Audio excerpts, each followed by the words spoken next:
Hello बच्चों, a very warm welcome to today's class. आज का टॉपिक बहुत इंटरेस्टिंग होने वाला है क्योंकि आज हम पढ़ने वाले हैं इंटीरियर ऑफ द अर्थ। तो आइए शुरू करते हैं आज का video. Children, in this video we will be discussing the internal structure of the earth. Apart from that, we will be discussing the earthquake waves, also the behavior of earthquake waves. So let's begin with the class. बच्चों, ये जो अर्थ है ये internally बहुत सारे layers में separated है। सबसे पहले है क्रस्ट। क्रस्ट के बिल्कुल नीचे है मैंटल और मैंटल के बिल्कुल नीचे है कोर। ये जो मैंटल है ये दो टाइप्स के होते हैं, अपर मैंटल, लोअर मैंटल। और सिमिलरली कोर भी दो टाइप्स के होते हैं, एक है इनर कोर, दूसरा है आउटर कोर। तो सबसे पहले आते हैं क्रस्ट में। जो क्रस्ट है ये आउटर मोस्ट लेयर है अर्थ का सबसे ऊपर का हिस्सा। ठीक है, इसका जो एवरेज थिकनेस है ये है 33 किलोमीटर्स और ये डिफरेंट टाइप्स ऑफ रॉक्स से बने होते हैं। फिर आता है मैंटल जो कि क्रस्ट के बिल्कुल नीचे है और इसकी डेप्थ है 2900 किलोमीटर्स। जैसा कि मैंने आपको पहले ही बताया था कि जो मैंटल है ये दो टाइप्स के होते हैं, upper mantle and lower mental. अब ये जो अपर और लोअर है ये दो मैंटल्स एक दूसरे से सेपरेटेड है एक ट्रांजिशनल जोन की मदद से। और ये जो ट्रांजिशनल जोन है इसके ऊपर जो अपर मैंटल है इसे हम कहते हैं एस्थेनोस्फेयर। ठीक है, फिर आता है कोर। जो कोर है वो फिर से दो टाइप्स के होते हैं, इनर कोर और है आउटर कोर। जो इनर कोर है वो होता है सॉलिड और जो आउटर कोर है वो होता है लिक्विड। इनर कोर और आउटर कोर एक दूसरे से सेपरेटेड है एक ट्रांजिशनल जोन की मदद से जो कि है लिक्विड। और अर्थ का जो रेडियस है वो है 6370 किलोमीटर। ठीक है, ये है रेडियस ऑफ द अर्थ। और अगर आपको रेडियस ऑफ द कोर जानना है तो वो है 3470 kilometres. Okay children, so our next topic is earthquake waves. पहले बता दूं, ये जो अर्थक्वेक्स को लेके पढ़ाई होती है इसे हम कहते हैं सेस्मोलॉजी। और जो अर्थक्वेक वेव्स के बेसिस में जो एविडेंसेस हमें मिलते हैं उन्हें हम कहते हैं सेस्मोलॉजिकल एविडेंसेस। अब ये जो वेव्स होती है ये तीन प्रकार के होते हैं, एक है पी वेव्स, दूसरा है एस वेव्स और तीसरा है एल वेव्स। जो पी वेव्स है उन्हें हम प्राइमरी वेव्स भी कहते हैं। S waves are also known as secondary waves and L waves are also known as long waves. जो प्राइमरी वेव्स होती है वो हर मीडियम से ट्रैवल कर सकती हैं, चाहे वो सॉलिड हो, लिक्विड हो या फिर गैस। फिर आते हैं एस वेव्स। ये जो एस वेव्स होते हैं ये लिक्विड्स में ट्रैवल नहीं कर सकते। जब कोई लिक्विड आता है तब ये वेव्स डिसअपियर हो जाते हैं, ये लिक्विड से ट्रैवल नहीं कर सकते। और लास्ट में आता है long waves. Long waves primary waves की तरह हर मीडियम से ट्रैवल कर सकते हैं और लॉन्ग वेव्स को हम सरफेस वेव्स भी कहते हैं।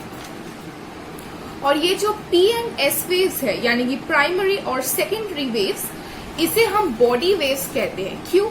क्योंकि ये अर्थ का जो सॉलिड बॉडी है ये उस सॉलिड बॉडी से ट्रैवल कर सकते हैं, इसीलिए हम इसे बॉडी वेव्स भी कहते हैं। फिर हम बात करेंगे बिहेवियर ऑफ अर्थक्वेक वेव्स। सबसे पहले मैं बता दूं कि ये जो वेव्स होती है ये जब डिफरेंट जोन्स क्रॉस करती है, डिफरेंट जोन्स की जो बाउंड्रीज होती है उन्हें जब क्रॉस करती है अर्थ के अंदर, तब ये इन वेव्स की जो वेलोसिटी है वो चेंज हो जाती है। इसके साथ साथ earthquake waves suffers from reflection and refraction.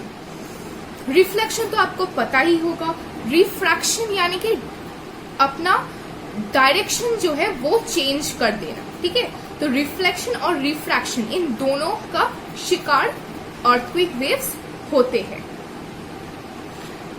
ये जो P और S वेव्स है इन्हें हम रिकॉर्ड करते हैं up to a distance of 11,000 kilometre.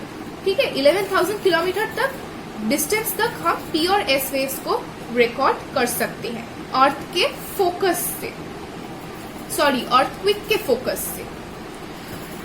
अब हम बात करेंगे शैडो जोन। ये शैडो जोन क्या है?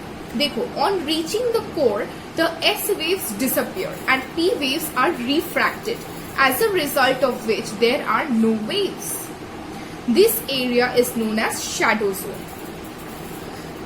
Suppose जो वेव्स है वो कोर तक ट्रैवल कर रहे हैं, ठीक है, उन्हें कोर पहुंचना है। जो S वेव्स है वो अचानक से कोर में पहुंचने से पहले डिसअपियर हो जाते हैं और जो P वेव्स है वो रिफ्रैक्ट हो जाते हैं, यानी कि अपना जो डायरेक्शन है उस डायरेक्शन को वो अचानक चेंज कर लेती हैं। इसके ये जो P वेव्स है वो रिफ्रैक्ट हो गए और जो S वेव्स है वो अचानक डिसअपियर हुए। इसके कारण उस जगह पे, उस एरिया पे कोई वेव्स नहीं पहुंच सकती। सो जब P और S वेव्स एक पर्टिकुलर एरिया में पहुंच नहीं पाते हैं, उस एरिया को हम शैडो जोन कहते हैं। इस शैडो जोन की प्रेजेंस से हमें ये पता लगता है कि ये जो अर्थ का कोर है ना, ये बहुत ही हेवी मटेरियल से बने हैं, जैसे कि निकल एंड आयरन, जिसकी डेंसिटी 11 से 12 तक है। अब हम बात करेंगे interior of the earth in details. पहला है earth's crust. It is the outer most layer of the earth, हम सबको पता है। और ये जो लेयर है ना, ये बाकी लेयर्स से काफी कम थिक है, बहुत ही पतला है। अगर हम बाकी लेयर्स से कंपेयर करेंगे क्रस्ट को, तो ये जो लेयर है ये काफी पतला है। इसकी जो एवरेज थिकनेस है ये सिर्फ और सिर्फ 33 किलोमीटर्स है। It is a solid layer of the earth which is composed of rocks. ये एक सॉलिड लेयर है अर्थ का जो कि रॉक से बना है।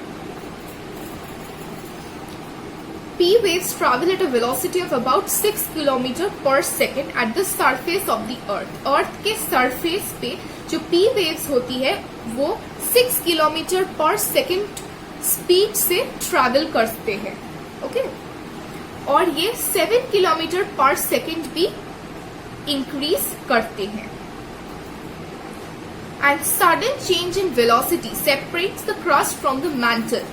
ये जो अचानक से वेलोसिटी चेंज हो गया, ठीक है, जो क्रस्ट को मैंटल से सेपरेट कर रहा है, इसे हम कहते हैं मोहोरोविसिक डिसकंटिन्यूटी।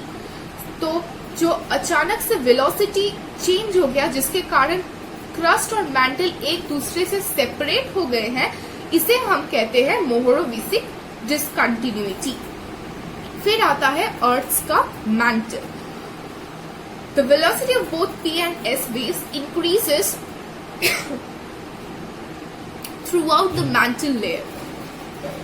P और S waves दोनों का velocity increase करता है entire mantle layer, ठीक है, और increase in density from 5.5 in the mantle to about 10.0 below the discontinuity. Velocity of P waves are reduced from 13.8 km per second to 8.0 km per second. P waves की जो velocity है वो reduce हो जाती है mantle में 13.8 km per second से लेकर 8.0 km per second। देखा कितना घट गया, कितना reduce हो गया। The mantle consists of solid rock. जो mantle है उसमें सॉलिड रॉक्स प्रेजेंट होते हैं। अब ये जो अपर मैंटल है ये 650 किलोमीटर तक है, ठीक है, और इसे हम एस्थेनोस्फीयर भी कहते हैं। अब ये जो एस्थेनोस्फीयर है, यहाँ पे जो रॉक्स प्रेजेंट होती है ये both plastic as well as an elastic solid की तरह रिएक्ट करते हैं। एस्थेनोस्फीयर के बिल्कुल नीचे है ट्रांजिशनल जोन, जो कि अपर मैंटल को लोअर मैंटल से सेपरेट कर रहा है। फिर आते हैं अर्थ के कोर में। हमारा जो ग्लोब है उस ग्लोब के बिल्कुल ऑपोजिट ये ऑब्जर्व किया गया है कि जो अर्थक्वेक है उसके वेव्स, जो एस वेव्स है, वो हम रिसीव नहीं कर पा रहे हैं। This means that S waves can not pass the central part of the earth.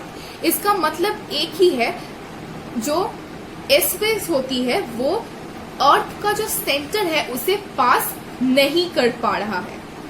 It implies that the core of the earth is liquid. इससे हमें ये पता चल रहा है कि जो अर्थ की जो कोर है वो लिक्विड है, क्योंकि जो एस वेव्स है वो लिक्विड में ट्रैवल नहीं कर सकती। As a result the S waves they disappear, और जो पी वेव्स है वो रिफ्रैक्ट हो रही है। मैंने पहले ही बताया था जब हम बिहेवियर ऑफ अर्थक्वेक वेव्स पढ़ रहे थे कि पी वेव्स, एस वेव्स, जो भी वेव्स है ये रिफ्लेक्शन और रिफ्रैक्शन सफर करती है। तो यहाँ पर भी सेम केस हुआ है, पी वेव्स जो है वो रिफ्रैक्ट हो चुकी है और एस वेव्स वो क्या हो गया, डिसअपियर। एज अ रिजल्ट जो एरिया कोई भी वेव्स रिसीव नहीं कर रहा उसे हम शैडो जोन कहते हैं। The radius of the core is 6370 kilometre. ये जो क्रस्ट, मैंटल, कोर है कुछ केमिकल कॉम्पोजिशन से बने होते हैं।